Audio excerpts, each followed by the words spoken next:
되면 이름이 덕천서원이라는 거거든요. 왜 덕천서원이 하면 요 앞에 이르는 강 이름을 덕천강이라고 그래고 여기 지역 이름이 덕산이에요. 덕산.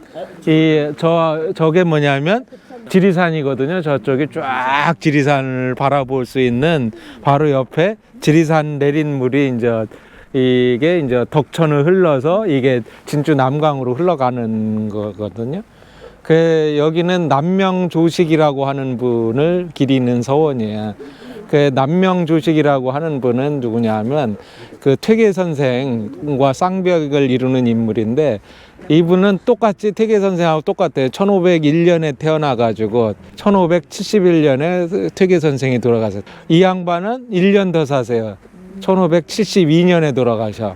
그러니까 똑같이 이 퇴계 선생은 이제 옛날에는, 지금은 경상 남북도로 하는데 옛날에는 낙동강을 중심으로 해가지고 서울에서 봤을 때 낙동강 왼쪽을 뭐라고? 경상좌도, 낙동강 오른쪽은 경상우도. 그러면 이 충청도는 어디겠어요? 금강을 중심으로 해가지고 위쪽은 충청좌도, 충청우도. 전라도는 영산강을 중심으로 해가지고 전라자도, 전라우도. 그래서 무슨 이순신 장군은 뭐라고? 전라자수영으로부터 출발하잖아. 여수, 삼군 수군 통제사가 되잖아. 삼도 수군 통제사. 전라도, 경상도, 충청도를 포괄하는 그게 된다니까. 좌도우도라고 하는 말이에요. 그러니까 경상좌도에는 퇴계 선생, 경상우도에는 남명조식 선생이 있었다. 그래서 안동의 퇴계, 진주의 남명조식이다. 조식 선생은 아버지는 누구냐? 조언형이라고 하시는, 이분은 창녕조씨예요. 창녕조씨 중에 유명한 분이 있어요, 요새. 조국이라고. 그분이 창녕조씨야. 근데 어쨌든 창녕조씨인데 이분은 아버지가 조언형이라고 하시는 분인데, 과거에 그것도 1등으로 급제하려 하시는 분이야. 그러니까 아버지 저기가 굉장히 센 분이었고, 그 윗대 보시면 이제 증조 할아버지가 누군가를 봤더니 문익점 선생의 동생의 2명의 아들이 있는데, 그 중에 형님 그분이 이제 역적무휴를 해가지고 집안이 쑥대밭이 되고, 별 볼 일이 없다가 이제 아까도 얘기한 것처럼 조식의 할아버지도 별 볼 일이 없었고, 조식의 아버지가 이제 과거에 1등으로 급제함으로써, 그래서 이제 서울로 올라가게 돼요. 원래 이 사람들은 합천 토동이라고 합천 사람이거든요. 합천 사람이고, 그러다가 아버지가 이제 1등으로 급제를 해가지고 이제 서울에 가서 저기를 하다가, 근데 이제 이 양반이 계속 과거 시험에 합격을 못해요. 퇴계 선생도 계속 떨어져가지고 32살에나 돼서 합격을 하는데, 퇴계는 천재가 아니에요. 율곡은 천재 스타일인데 퇴계는 둔재 스타일이에요. 남명조식 선생의 외할머니가 누구냐면 최윤덕 장군, 육진을 개척했던 김종서, 그 다음에 최윤덕 장군의 딸이에요. 그러니까 외가 쪽으로다가 이 무인의 기질이 좀 있어요, 이 양반이. 이 어머니가 인천 이씨예요. 그리고 이제 과거에 잘 안 되다가 이제 결국은 또 아버지도 일찍 돌아가시고, 그래가지고 처가로다가 살러 가거든요. 처가가 어디냐면 김해 인제대학 옆에 가면 산해정이라고 하는 정자가 있어요. 한번 여러분들 가보시게 되는데, 그래서 이제 남명 선생이 3개의 집이 있는데 한 10년 정도 있다가 다시 이제 자기 집으로다가 와요. 합천으로 다시 와서 거기에서 이제 뇌룡사라는 또 집을 지어게 돼요. 남평 조씨 첫째 부인이 굉장히 돈이 많은 여자였는가 봐요. 사이는 안 좋았는데 남편이 하는 일을 적극적으로 도와줬다 그래요. 그게 기록에 나와. 그래가지고 거기서도 또 제자들을 양성을 하다가 이제 자기는 더 이상 이런 번잡한 데 살기 싫고 지리산 천왕봉 옆에 살고 싶다. 여기서 천왕봉 보이잖아요. 그 천왕봉을 바라보이는 데서 살고 싶다 그래가지고 일로 이사를 와요. 그 이제 여기 오기 전에 그 산천제라고 하는 집이 있걸랑요. 그래서 그 산천제에 60세에 거기를 찍는데 그것도 또 그 남평조 씨가 또 돈을 들이대 가지고 하는 거거든요. 남평조 씨한테는 아들 하나 딸 하나였는데 아들은 일찍 죽고 딸이 이제 시집 가서 이제 딸 둘을 낳았는데 그 중에 하나가 동강 김우홍이고 또 하나가 홍의장군 곽재회. 예, 외손녀 사이예요. 그래서 이제 이 남명 집안하고 그런 관계를 맺게 되는 그렇게 되는 건데 남명 선생이 굉장히 그런 꼿꼿한 성격이어가지고 여자들도 그런 성격이어서 둘이서 만나가지고 오다가 너도 그러냐 나도 그렇다라는 유명한 얘기가 있는 그런 정도의 집안이고 그래서 이 남명 선생은 일생을 이 이제 부인의 덕으로 사셨는데 그 남명이라는 호가 뭐냐면 남쪽 남자 그윽할 명자에 남쪽 바다라고 하는 건데 이게 장자 소유편에 붕새가 한 번을 날라려면 3개월 동안을 낳아서 남쪽 바다로 간다라고 하는 뜻이걸랑요. 그게 뭐냐면 이제 그래서 남쪽 바다라 해서 남명이라는 호를 지는 거예요. 나는 이제 서울이라고 하는 데는 거기는 딱 정치하는 인간들이고 제대로 된 인간을 양성하려면 이 경상도 쪽으로 내려와야 되겠다. 그래서 이제 남쪽으로 내려온 거예요. 그래서 이제 김해, 합천, 여기 이제 진주, 산청 이 일대 지식인들은 다 이제 남명 밑에다가 모이게 된다라고 하는 거죠. 근데 이 양반은 굉장히 그런 아주 줏대가 강한 분이어가지고 한 번도 벼슬을 하지 않아 있다가 보시게 되겠지만 그래서 벼슬 하지 않은 사람들을 처사라래거든요. 조선시대의 최고는 영의정이고 영의정보다 더 최고는 대제학이고 대제학보다 최고는 처사다. 아무 벼슬을 하지 않은 사람이다라고 하는 사람이 바로 이 사람이다라고 하는 거예요. 그러니까 그 퇴계 선생은 계속 그 나는 싫어요, 나는 아파요, 라면서 계속 관직에 올라갔는데 그런 것조차도 그거는 이게 관직을 팔아먹는 짓이다라고 보는 거죠. 남명은 이 두 분은 나이가 똑같았음에도 불구하고 한 번도 만난 적이 없어요. 퇴계 선생이 이제 처갓집을 오느라고 아까 의령을 지나가는데도 남명 선생이 바로 여기 있음에도 불구하고 찾아오질 않았을 정도로 두 양반은 서로 한 번도 만난 적이 없고 그렇지만 서로 잘 알고 있었던 거죠. 병을 핑계로다가 관직을 높이려고 하는 거 아니냐라는 했는데 남명 선생은 모든 관직을 받지를 않았어요. 그 중에 이제 대표적인 게 이제 그 단성현감 사직서인데 사직서에 대놓고 얘기를 해. 그 당시 명종하고 문정왕후가 다스릴 때인데 대놓고 얘기를 해. 니들 문정왕후는 너는 그 구중궁궐에 있는 과부에 지나질 않고 임금이란 니놈은 고아에 지나지 않는다. 너 무슨 놈의 나라를 제대로 다스릴 수 있겠느냐. 이 명정이 뿔따고 나가지 그냥 놔두겠어? 이 당장 길길이 뛰었는데 전하 통촉하시옵소서 조선은 유학자의 나라이기 때문에 함부로 죽여서는 아닌데 그래.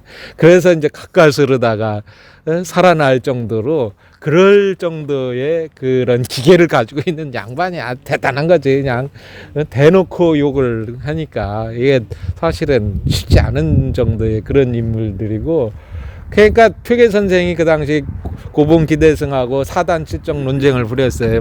리가 어떠네 기가 어떠네 이러니까 그거는 남명 선생 그렇게 얘기해. 이런 거는 사람들한테 욕먹이는 짓이다. 이거 약 팔라고 하는 거지. 제일 중요한 거는 일상 예의 범절을 아는 게 중요한 거지. 리기 논쟁하는 거는 이거는 사람을 속이는 짓이다. 하고 대놓고 까고 앉아있어요. 그러니까 이런 사람도 있다라는 거예요. 그러니까 사단 칠정 논쟁을 하는 유학자들도 있고 그렇지 않고 그런 것이 사람을 속이는 것이다라고 하는 그런 사람도 있다. 우리가 그 정도로 남명 선생은 어떤 아주 기계가 있는 양반이었다라고 하는 걸 우리가 잘 알 수 있다. 그 이후에 또 그 무진봉사라고 하는 유명한 또 상소문을 올리는데 조선은 곧 망하게 될 것 같다. 왜 망하느냐? 서리들 때문에 망할 것 같다. 그 당시 서리라고 하는 사람들이 뭐냐면 일정한 수입은 없으면서 관청의 사무를 봐야 됐던 사람들이잖아요. 그러니까 사또들은 3년에 한 번씩 다 고과 때문에 옮겨가야 되는 거였고, 그렇지만 서리들은 뭐예요? 붙박이죠. 근데 월급은 안 줘. 그러니까 어떻게 해요? 토색질을 할 수밖에 없는 거죠. 그러니까 이 사람들이 모든 악의 근원이었던 거예요. 조선시대 중기 이래로다가. 그래서 조선 후기로 가면 지금도 마찬가지잖아요. 이 지역 토 세력들의 이 조선시대는 더 심했다라고 하는 거지. 그러니까 그 사람들이 그러니까 행정이 돌아가기 위해서는 그 사람들한테 뇌물을 바쳐야 되겠던 거고, 그런 사람들이 사또들을 호수아비로 만드는 게 조선시대였어요. 사실은 기본적으로 3년 만에 한 번씩 갈리기 때문에 잘 하지를 못했다. 그래서 조선 서리가 나라를 망칠 것이다.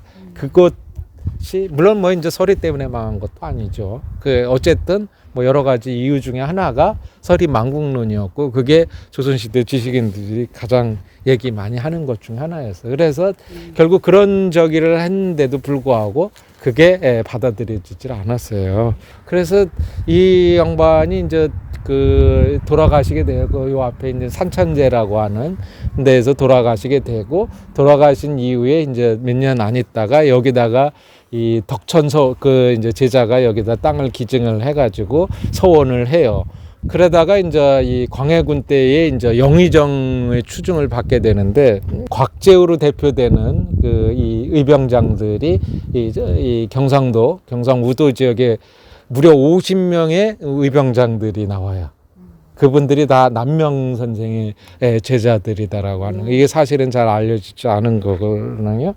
그분들이 이제 결국 해서 아까도 얘기한 그 진주성 싸움이라든가, 또 우리가 내일 보게 될 해인사 8만 대장경, 그거를 지켜낸 분들이에요. 사실은 일본이 그 8만 대장경이라고 하는 거를 뺏어가려고 엄청 노력을 했거든요. 뭐 해보니까 45번이나 요청을 했다 그러더라고. 특별 임무 중 하나가 그 해인사 8만 대장경을 뺏어 와라 라고 한 건데, 그걸 끝내 여기 남명 선생의 제자들이 나서 가지고 8만 대장경을 지켜냈다. 그 의병장들은 다 관군들이 다 도망간 상황에서 그분들이 나섰기 때문에 합천 해인사가 지켜질 수 있었다라고 하는 거고, 그 당시에 이제 그 주요한 인물 중 임진왜란 때 주요한 선조는 개떡이었고, 그 당시에 이제 선조를 대신해서 주도한 힘 있는 사람이 광해군이었다는 거죠. 그래서 그 광해군이 이제 그 당시에 이쪽 사람들하고 서로 관계를 맺어서 광해군 정권 때 이 지지하는 사람들이 남명 선생의 제자들이었어요. 그래서 이 사람네들이 주로 그 당시 서울 북쪽에 살았다 그래서 북인들 형성을 하게 돼요. 그래서 그 광해군대의 주요한 그 정책의 인물들, 정인홍이라든가 이런 분들, 뭐 동계 정원이라든가 뭐 이런 분들이 다 남명 선생 제자들이었는데, 우리가 잘 알다는 것처럼 인조가 쿠데타, 인조 반정을 일으켜가지고 이 광해군 정권이 무너지게 되잖아요. 그때 대표적인 게 폐모살제, 그 어머니를 죽이고 임목대비를 폐위시키고 영창대군을 죽였다라고 하는 이유로다가 이제 인조 서인들이 쿠데타를 이렇게 해서 이제 이 광해군이 폐위가 되고, 남명 선생의 수제자인 그 정인홍 선생도 이제 죽게 되는데 그때 이후로 여기가 씨가 말리게 되는 거죠. 그러니까 더 이상 중앙 정계에 진출하지 못하고 광해군 때 이후로는 이 사람들이 그야말로 별 볼 일이 없었다라고 하는 게 이 남명 선생이 이제 그 퇴계 선생만큼 유명하지 못하게 되는 그런 이유가 되는 거고, 그러다가 이제 이 남명이 이제 우리 사회에 잊혀졌다가 남명 선생이 이제 후실을 두었는데, 후실 은진송 씨를 두어가지고 그 은진송 씨 밑에서 아들 둘에 딸 둘을 낳고, 그 사람들이 이제 잘 돼가지고 여기 부산교통 아세요? 영화교통 이 조옥환 사장이라고 하시는 분이, 예, 조옥환 사장이 그쪽 집안이에요. 그래서 거기서 이제 집안에서 돈을 들이대고, 여기에 있는 학자들이 이제 그 남명 선생은 이제 중앙 후손들 제자들은 이제 광해군대에 별 볼 일이 없었지만, 남명 선생의 뜻을 모으고 있는 사람들이 계속 그 여기에 그 대를 이어서 존속했다라는 거를 여기 있는 학자들, 경상대학에 계시는 학자들이 주로 밝혔어요. 그래서 남명학파, 퇴계학파와 그 대비되는 낭명학파라고 하는 것들이 이게 존속해 왔다라는 걸 밝혀가지고, 그래가지고 이제 이 남명학이라고, 퇴계학에 맞서는 남명학이라고 하는 것이 성립됐고, 그리고 이제 남명의 정신을 이어받자라고 해가지고 경상남도 사립중고등학교 이사장, 교장 동호회가 모여가지고 이 남명 선생을 추존하는 그런 회가 만들어졌고, 그래서 그때부터 이제 학자들이 연구를 해가지고, 그래서 이제 초등학교 책에 남명 선생이 들어가게 된 이유 중에 하나다. 그래서 남명 선생의 정신은 뭐냐, 여기에도 한 것처럼 사람이 그런 이론에 해가지고 사람 훌륭한 인간이 되는 거냐? 아니다. 이론이 중요한 게 아니라 실천이 중요한 거다. 실천도 기본적인 효제 를 잘하는 게 기본적인 충신이지, 무슨 기 뭐 이런 거 하지 말라는 거예요. 이 양반의 기본적인 아이디어가 그런 거고, 전쟁이 나면 가서 싸우는 게 중요한 거지, 괜히 뭐 어쩌고 저쩌고 다 필요 없다라고 하는 게 경상우도 이쪽 진주 지역에 가지고 있는 그런 정신들이다. 진주 사람들이 가지고 있는 그 객하는 성질, 우리 고쩌고도 고하는 그런 정신들이 이 남명 정신에 있는 거고, 그래서 이쪽 남명 선생이 한번 제사를 지낼 때마다 이 진주 지역 사람들한테는 엄청 큰 행사 중에 하나예요. 그러니까 이게 내가 전에 20년 전에도 내가 이 제사 지내러 이제 초빙을 받아서 왔는데, 그 운전수가 그러는 거야. 자기는 할아버지 때부터 맨날 이 여기에 쌀가마니를 여기다가 제공을 했다고 그러시고, 그 정도로다가 그 남명 선생이 끼친 역할이 크다. 그러니까 우리가 자꾸 퇴계안 하는데, 이쪽은 여기는 또 여기 나름대로 남명 선생이라고 하시는 훌륭한 분이 있어가지고 이 진주 지역 일대에 훌륭한 사표가 되지 않았나, 이런 생각을 해볼 수 있다. 그리고 이 덕천서원은 이게 이제 그 이후에 있다가 임진 다 불타고, 그 다음에 이제 다시 이제 또 세웠다가 그 광해군 때 세웠는데, 대원군 때 그 서원 철폐를 해가지고 이게 없어졌다가 1923년인가 다시 세워진 거거든. 일제시대 건물이야. 그러니까 옛 건물은 아닌데, 근데 이게 뭐냐면 여기 오면 굉장히 그 시원해요. 그 남명 선생의 정신의 기상에 살아있어. 그러니까 이걸 이 안에다가 뭘 이런 거 하질 않고, 이게 딱 아무것도 없는 그런 그 공간의 미학이 있어요. 그런 시원함 같은 것들이.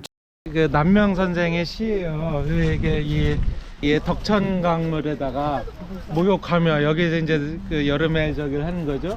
온몸에 쌓인 40년간의 허물 천섬 맑은 물에 모두 씻어버리네. 이 앞에 이제 목욕하면서, 네. 그 다음에 만약 티끌이 오장에 생긴다라면, 그러니까 이 잡념 내지는 뭐 번뇌 이런 것들이 자기 오장 육부에 있게 된다라면 바로 배를 갈라 흐른 물에 붙이리. 세다. 세지 않아. 이 사람은 이런 사람이에요. 그러니까 우리가 생각하는 그 진주 사람들의 그 무서운 정신, 이게 바로 이 남명 정신이니까, 나에게 조금이라도 조그마한 번뇌 용납 안 하겠다. 진짜 강성이다. 이거 한번 읽어보세요. 얼마나 남명 선생이 센 인물인가라는 걸 한쾌해 볼 수 있잖아요.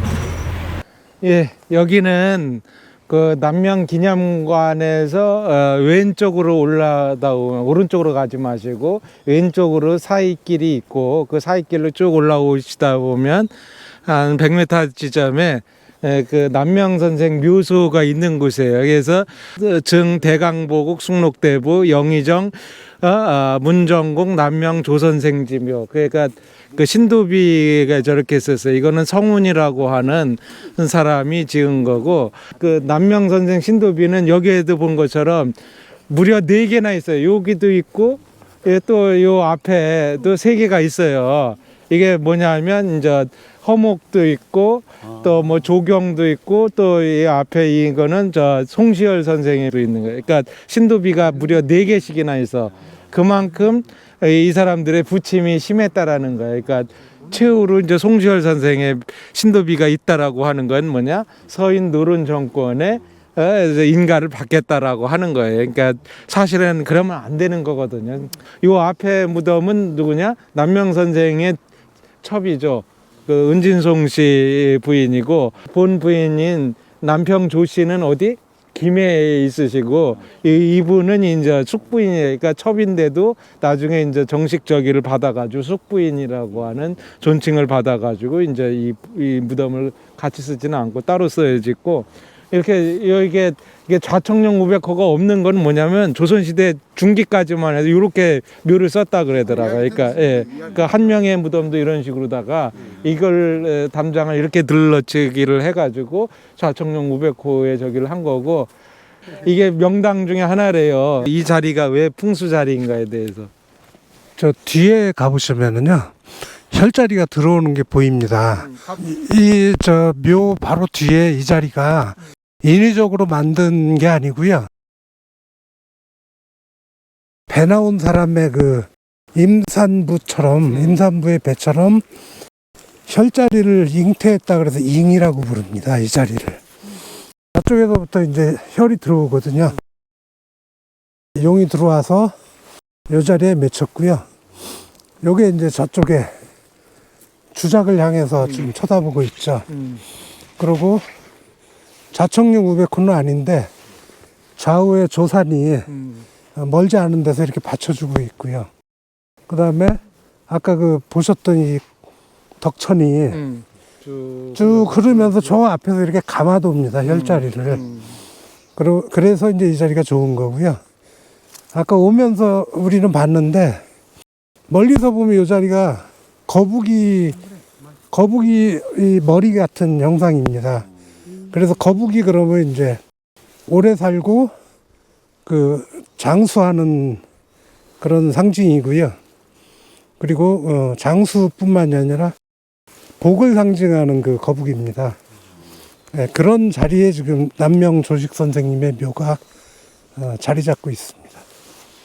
여기에 또 이제 거북이가 또 한 마리 있죠. 저기 보면 달아보면 저기 거북이가 올라가죠. 사이클 그 제북의 십장상에 거북이 뜻하는데 저기 올라가죠. 저 보이죠? 저기 새가 이렇게 돼가지고 네. 거북이가 한 마리가 이렇게 슬금슬금 올라가는 거 대부분 이제 재물을 상징하기도 하고 이거 노적봉이라고도 해요. 이것도 노적봉인데 노적봉에다가 이거 뾰족한 이 남명조식 선생님 때가 아까 그 학문을 상징하는데 아직도 잊지 않고 또 상문을 상징하는 그 화성에 문필과 같은 게 누워져 있죠. 같이 붙어 있죠. 그 금성이면서 옆에 이제 뾰족하게 그런 게 같이 있고 또 하나는 이제 또 관직을 가지려면 대부분 이제 우리 아까 덕천사원에 있을 때는 그 지리산의 그 천왕봉인 일자문성이 우측에 있었는데 여기 와서는 이제 좌측에 있어요. 이게 벼슬아치가 나온다는 거예요. 여기 일자문성 어병사라고 해가지고 임금을 상징한다는 산이 여기 하늘자로 이렇게 있어요. 그게 그 바위가 바뀌면 더 좀 화려한 인상을 산다고 해요. 그러다가 또 앞에 아까 물이 와가지고 감돌고 나가는다는 거, 그죠? 그것도 이제 눈밭도 평탄하게 있고 또 사신사도 평화롭게 잘 갖춰가지고 국세가 장풍국이면서도 여러 가지 면에 있어서 참 좋아 보입니다. 더 좋았다면 하는 게 골진 것이 좀 안 보이고 그랬으면 더 좋았을 텐데 이렇게 골진 게 좀 보이면 저는 사연이 좀 많이 형성이 된다. 사람에게 인생을 살아가는 데 있어서. 그래서 그런 건 어쩔 수 없는 경우가 있는데 대부분 좀 적당히 멀리 있으면 좀 그게 가려준다는 뜻으로 해석하기도 해요. 이 북쪽은 이 무덤 뒤쪽을 지혜를 상징합니다. 지혜. 그 지혜가 이거 뒤에가 두툼하고 좋을 경우 벼슬아치가 나온다고 해서 뒤에가 두툼하면 대부분 장남에 유력하다고 우리 그 술수적으로 해석하기도 해요. 그리고 자청령이 여기 삼봉어리가 있지만 앞에 그 좌측에 벙어리는 우리 목기라고 합니다. 학문을 승상하고 벼슬아치를 뜻합니다. 그리고 이제 우측은 이제 재물을 상징하고 또 이제 사람을 이제 기르는 거. 여성들이 저 아이를 낳아서 이게 기르죠. 그것도 이제 재물을 상징하고 보호 육성한다는 뜻도 있고 아픈 전 주사작이라고 해서 나의 앞에 타인이 나를 돕는다는 그 화기를 띤 그 내용을 가지고 있습니다. 오신 김에 고인에 대해서 묵념하고 가요. 답사를 허락해 주신 거에 대해서 고맙게 생각해요.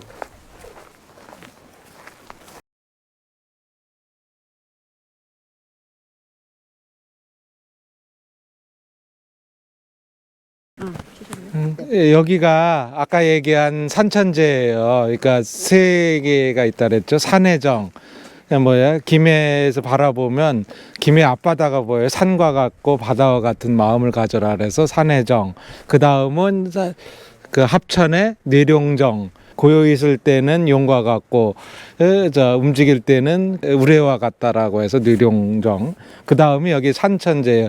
이 경의도라고 하는 자기 그림이거든요. 자기가 이제 천원지방이라 그래서 하늘을 본받은 경, 또 땅을 본받은 의, 그래서 천원지방. 산천은 뭐예요? 주역하시는 분들. 산천 대축계예요. 대축은 뭐라면 크게 축적한다라는 거예요. 뭘 축적하느냐? 인재를 축적하겠다. 남명 대축 똑같대요.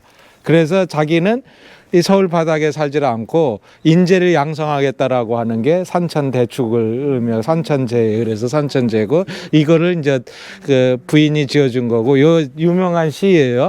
춘산저처 무방초. 봄산 바닥에는 꽃다운 풀이 없네. 지혜 천황 근제거. 단지 천왕봉을 사랑하느니 상제가 거처하는 곳 가까이 있네. 뭐죠? 천왕봉이 바로 옆에 바라다 보이잖아요. 멋있잖아요. 천왕봉을 얼마나 좋아했는지.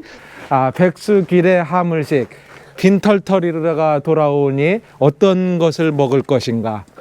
은하심리 끽유여.